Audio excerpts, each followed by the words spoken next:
Hi, Matt. So I'm working on my confidence, and I know it has to do with communication, with actions, and with presence and certainty, which is where I'm struggling at. And you have a presence. So I want to ask, how do you have that certainty? How do you build that up? Any general advice there? Where are you having the most difficulty with it right now?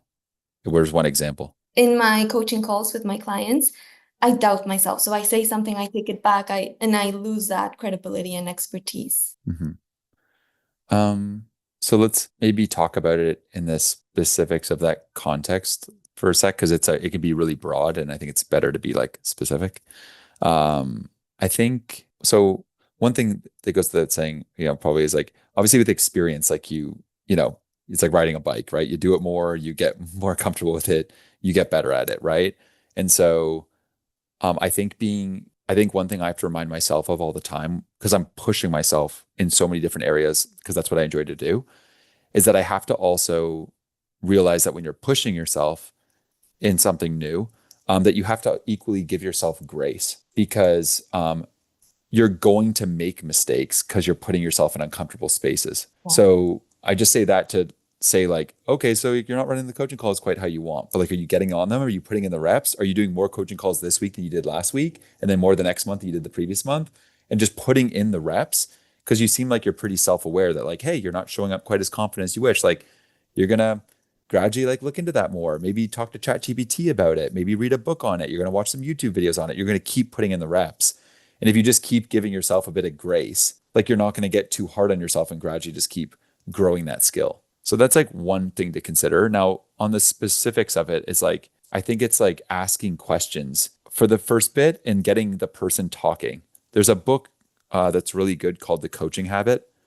And it gives you, and you can even chat GPT, like the questions from the coaching habit. There's about 8 of them.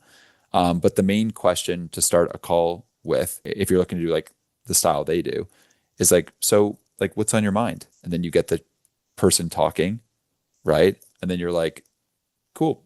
What else? And then they talk more, and you're like, anything else? And then they talk more, right? And then you're like, okay, so what do you think the real challenge is for you right now? And then they tell you what the real challenge is for them right now. And then you may say, okay, so the real challenge is something that you're kind of like reverberating it back to them, and then go, and so what are you struggling with most around that challenge?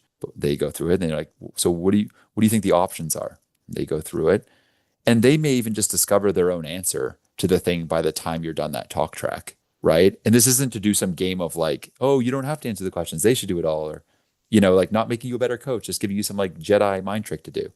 But it actually like will allow you, by the time, say they get blocked in that process, to know like the root cause of like what is going on, so that when you do give someone some advice on something, you can just cut through the bullshit and like answer specifically the thing. And you may be writing notes as they're going through stuff to allow you to properly assess the situation. This is really helpful. And generally to have certainty in what you're saying, because I can do that, but then when I speak, I'm like, So what would you do there in that last beat? So It's been so helpful, everything, by the way. yeah, no, for sure. I have that same problem as you, like really like in the innate part of my being. Okay. Like when I was younger, me and my dad had a pretty contentious relationship. Anytime that had something up, like I felt like I was never listened to, was like heavily kind of consequenced. Like it was a very, very rough time. And I left my house when I was about 15, 16 years old. Me and my dad are really good friends now, and the relationship's done like a 180. Um, but because of that, I had almost these, and I still do sometimes have these innate things where I'm like, oh, I don't know, or I'll like preface myself too much when I speak, and sometimes not be as cutting with it. And so I think the first thing is again awareness, right? That you are the way that you are, and that you have this edge that you're trying to improve. Like that's pretty awesome, right? Like a lot of people don't even know what their edges are. So step one, like check mark. I think to give you specific advice on that part, right? It's like just say what the fuck you're trying to say, and just like, I won't say shut up, but like just say it, like, Yeah. and just say the damn thing. And then like hold the space of like, yeah, maybe you're right, maybe you're wrong, but just chill for a sec. Like let them say something back and don't feel like you need to kind of, again, like just cut the prefacing, kind of be decisive. So I'll coach like, my sister who I work with is also like very conscientious. And actually more recently, after say 9 months working together, I find she's very good at this.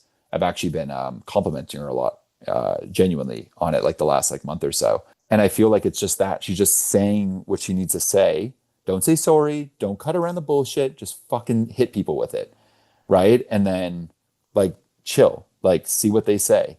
But I think one thing that I try to reinforce in like leaders around me is like, you have good judgment and you should reassure yourself of that as much as you can. Like, you have good judgment. Like, I have to even reassure myself of this often, right? Yeah. I have an intuition on something that, like, damn, that person over there that like I was considering, like, they don't feel ethical. And I don't know how, like, why. They haven't done anything, but intuitively, I just feel it that like something's off. And I've learned enough in my life that like when I have that gut feeling, like I should just trust my judgment, trust the intuition. And so I think it's a level of just, that's a weird example, but yeah, like just trust that what you think you're supposed to say, that you are supposed to say it, and then just say it, and that's it, right? And either it hits a mark with someone and they learn from it, or they disagree with it, or that it's quote unquote maybe wrong or whatever, and then just engage in that conversation as it pops up. Um, yeah.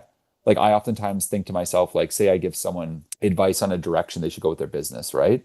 And it's a really hard thing that they're not sure whether to go A or B.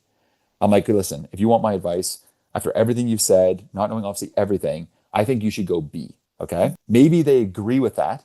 And then let's move towards B. Maybe they really vehemently disagree with that. Cool. Then let's go A. Right. Like it's not like the end of the world, you know? And yeah, that's how I approach it. Hopefully that makes sense. It does. It does. Thank you for sharing all the pieces. So, so valuable.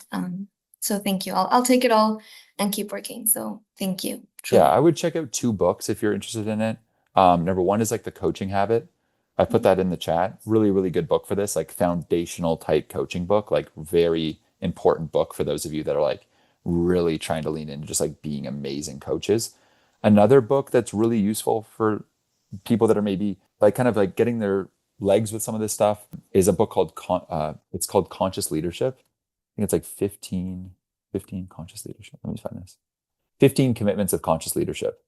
Another really, really good book, and I'll put the Amazon link for that one. But both really solid books for like ways to think about leadership and coaching that I think are really, really transformative. That for me have changed a lot of how I look at things in these two spaces. So, of Perfect. Thank you so much. Thank you. course.